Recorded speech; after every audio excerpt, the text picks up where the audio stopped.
তার একটি রাজকীয় বা রাজপ্রাসাদ আছে। আমরা প্রথমে শনাক্ত করবো এটা কোন টেন্সে আছে। বাংলা ক্রিয়ার শেষে এ আছে। আমার আগের লেকচার যারা দেখেছেন, বাংলা ক্রিয়ার শেষে এ আছে। যখন এ থাকবে তখন বুঝতে হবে এটা প্রেজেন্ট ইনডিফিনিট টেন্স। আমরা টেন্সটাকে আগে শনাক্ত করে নিলাম। কোন টেন্স এটা? Present indefinite tense. আর প্রেজেন্ট ইনডিফিনিট টেন্সে যখন বাংলা ক্রিয়া শেষে দেখবো যে এ অন্তস্থ রস্বই স্বরেয় বা অনেক সময় স্বরেয়া থাকে নেগেটিভ সেন্টেন্সের ক্ষেত্রে, তখন প্রেজেন্ট ইনডিফিনিট টেন্স হয়। আর প্রেজেন্ট ইনডিফিনিট টেন্সের গঠন হচ্ছে প্রথমে হবে সাবজেক্ট, তারপরে হবে ভার্ব, তারপরে হবে অবজেক্ট অথবা আদার্স। তাহলে এইখানে আমরা আগে সাবজেক্টটা বের করে নিব। কার বাড়ি আছে?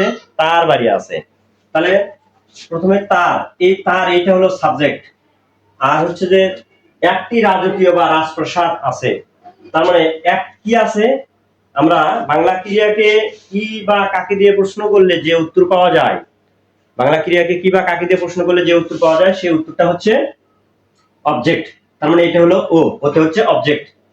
আর আছে, আছেটা হচ্ছে ভার্ব। তাহলে আমরা জানি প্রথমে হবে সাবজেক্ট, তারপরে ভার্ব, তারপরে অবজেক্ট। এই যে এস ভি ও, এস প্লাস ভি প্লাস ও, তাহলে সাবজেক্টটা কি তার। তার ইংরেজি এখানে আমরা সি বসাবো। কি বসাবো? সি অথবা হিও বসাতে পারি। কেন বসাবো সেটার ব্যাখ্যা আমি করতেছি। দেখেন, তার আছে, তার মানে কি আছে ইংরেজি কি হ্যাভ অথবা হ্যাজ। যেহেতু হি সি ইট যে কোনো একটি নাম হচ্ছে থার্ড পারসন সিঙ্গুলার নাম্বার, এই জন্য হ্যাভ অথবা হ্যাজ এর মধ্যে যার সাথে এস আছে সেটা আমরা বসাবো। অর্থাৎ থার্ড পারসন সিঙ্গুলার নাম্বার হওয়ার জন্য হ্যাজ বসাতে হবে, হ্যাভ অথবা হ্যাজ। তাহলে এখানে অর্থাৎ এস আলা যে ভার্বের সাথে এস আছে সেটা বসাবো। তাহলে হ্যাভ হ্যাজ এর মধ্যে এস আছে কার? হ্যাজ এর সাথে এস আছে। তাহলে শি হ্যাজ কি আছে? তার আছে একটি রাজকীয় প্রাসাদ। A royal, R O Y L, royal হাউসও দিতে পারি অথবা রয়্যাল ম্যানশনও দিতে পারি আমরা। M N man, S I O N.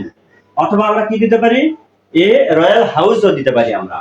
তাহলে দেখেন এইটা হলো সাবজেক্ট, তার আছে, এইটা হলো ভার্ব, এইটা হলো অবজেক্ট। এই দেখেন এস প্লাস ভি প্লাস ও, অর্থাৎ এস ভি ও। এখন আমরা ছোটবেলায় পড়তাম যে আমার একটি কলম আছে। আমরা অনেক সময় বলতাম যে মাই হ্যাভ এ পেন, এরকম কথা বলতাম, মাই হ্যাভ এ পেন। তাহলে তার একটি কলম আছে, তার মানে কি হিজ হ্যাভ অথবা হ্যাজ এ পেন বললেও তো হতো। কিন্তু আমাদের এই হিজের এটা এটা যদি আমরা বলি হিজ হ্যাজ এ পেন, কেমন হয়? তার মানে কি? হিজ মানে তো তার, হিজ মানে তার, এটা বললে তো হওয়ার কথা। কিন্তু তা দেওয়া যাবে না, কারণ হিজের সাবজেক্টিভ ফর্ম আছে। অর্থাৎ এটাকে প্রোনাউন বলা হয়। নামের পরিবর্তে যা বসানো হয় সেটাই হচ্ছে প্রোনাউন। সো এখানে হি, হিজ, হার, হিম এগুলো হচ্ছে প্রোনাউন। সেই প্রোনাউনের আবার ভাগ আছে, সাবজেক্টিভ প্রোনাউন আছে, অবজেক্টিভ প্রোনাউন আছে। সেটা আপনাদের একটু দেখে দেই। দেখেন কেন এখানে আমরা সি সাবজেক্ট হিসেবে বসালাম, সেটার কারণটা এখন দেখেন। কারণটা হচ্ছে, দেখেন এই যে সাবজেক্টিভ প্রোনাউন, এই যে আমি এখানে লিখলাম, এই শির সাবজেক্টিভ প্রোনাউন হচ্ছে দেখেন শি। তারপরে অবজেক্টিভ প্রোনাউন হচ্ছে হার। তারপরে হচ্ছে পসেসিভ অ্যাডজেক্টিভ নামে একটা কথা আছে, এটাও হচ্ছে হার। আর একটা হচ্ছে পসেসিভ প্রোনাউন নামে একটা কথা আছে, সেটার নাম হচ্ছে হাস, এইচ ই আর এস। আর একটা হচ্ছে রিফ্লেক্সিভ প্রোনাউন, রিফ্লেক্সিভ প্রোনাউন, তার নাম হচ্ছে হার সেলফ, হার সেলফ। দেখেন একইভাবে আমরা যদি এখানে আই দেই, আই, তারপর অবজেক্ট হবে মি, পসেসিভ অ্যাডজেক্টিভ হবে হচ্ছে যে মাই, তারপরে হচ্ছে যে এটা হবে হচ্ছে মাইন, তারপরে এইটা হবে হচ্ছে মাই সেলফ। তাহলে আমাদের বসাতে হবে, এখানে বলা হচ্ছে তার একটি কলম আছে, তার মানে কি হার হ্যাজ অথবা হার হ্যাজ মাই হ্যাভ। আমরা বলতাম ছোটবেলায় যেটা বললাম মাই হ্যাভ এ পেন বা হার হ্যাজ এ পেন, এরকম কথা বলতাম।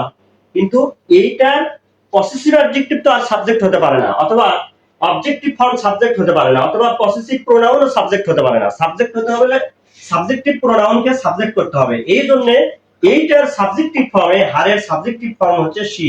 এই জন্য আমরা এখানে সাবজেক্টিভ ফর্মটা অর্থাৎ সাবজেক্টিভ প্রোনাউন হচ্ছে শিটা বসাবো। বসে she has a royal mansion. আর আমরা জানি হি সি হচ্ছে থার্ড পারসন সিঙ্গুলার নাম্বার, এই জন্য হ্যাভ অথবা হ্যাজ এর মধ্যে থেকে হ্যাজ বসবে। আশা করি বুঝতে পেরেছেন।